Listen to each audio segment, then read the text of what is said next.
Hi, and thanks for joining me today.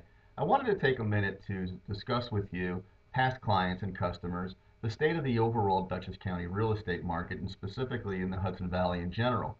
As you know, there's been a lot of volatility in the real estate market in 2008, and hopefully some of the things that we're going to talk about today might help you make informed decisions about the sale or the purchase of a piece of real estate in your marketplace.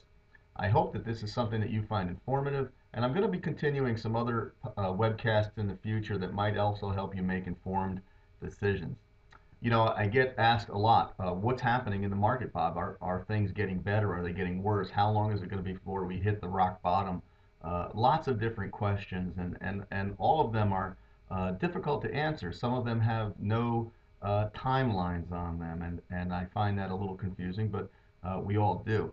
There is some good news. I would like to let you know that 9.77 homes close every day. Every single business day in Dutchess County, there's at least 9 closings.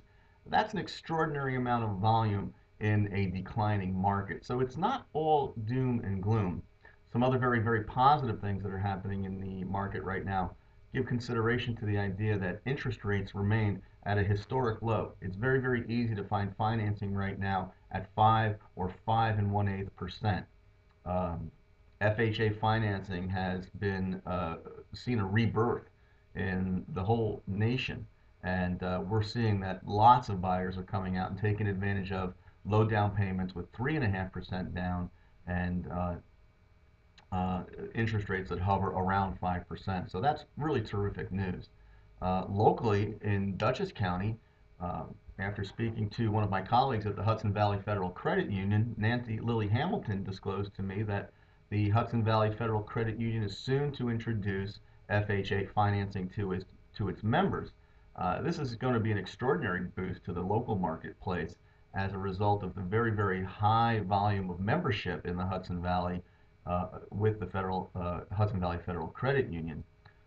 We have seen some real dramatic problems in the investment property financing arena as a result of very, very high loan to value ratios, meaning that it's difficult for an investor to step into a multifamily home or an apartment building with less than 20 or 25% down. After talking to Stephen Betterton, a colleague of mine at Wells Fargo, Stephen feels pretty confident that that money will be loosening up in the first half of the year, perhaps bringing down loan to value ratios roughly to 90%, so that the typical investor can go into a fairly nice multifamily home or investment property with about 10% down. So that's a factor that's also going to affect what happens in the next 6 months or so. Right now, we do have a little bit of volatility in some areas, and we have some glimmers of hope in other areas. I want to discuss with you about how this affects you as a seller and possibly how this affects you as a buyer. The first bullet point I'd like to throw out to you is in terms of selling your home. If you're in that situation where you do have to sell your home, the absolute word of caution I would give to you would be price it right. Remember, the sale price of your home might be a wash against the next purchase as a result of your buying power on the future purchase. That's something that you do have to give consideration to. Pricing it right is always going to be the one thing that determines a successful transaction. The next thing I'd like to point out to you is keeping an eye on market trends, specifically financing. This affects the saleability of your home. Without good financing in place, buyers are not going to be motivated to purchase. They're not going to have the opportunity to purchase a home if their rates are not favorable or if the down payment money is not favorable. We do need to have a real good handle on financing as we live and breathe by the mortgage industry, and that definitely affects you as a seller. The third thing I'd like to point out to you is to avoid waiting out the market.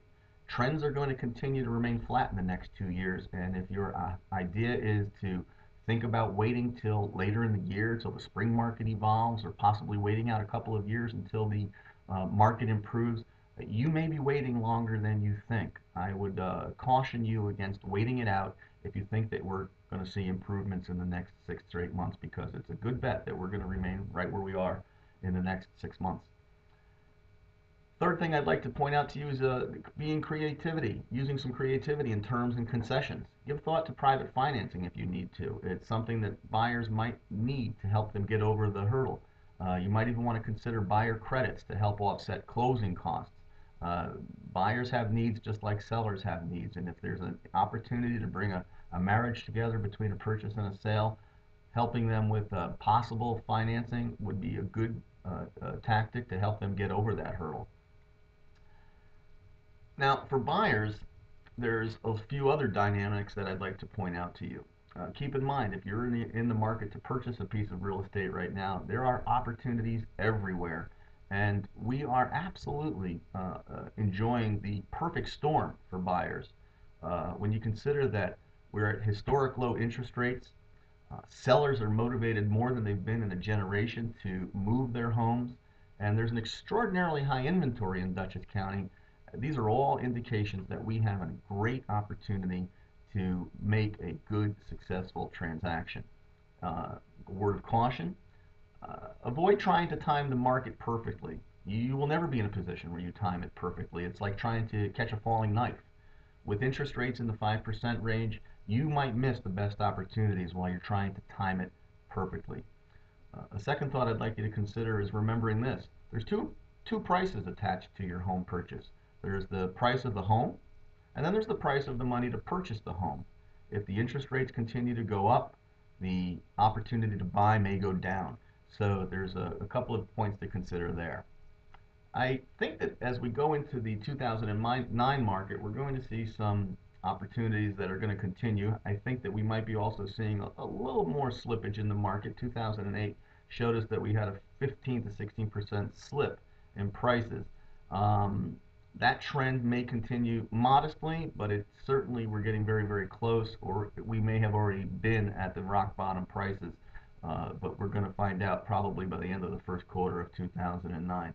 Our hope is that as financing money improves, we're going to see some more volume of transactions in the marketplace, not necessarily prices on homes coming up.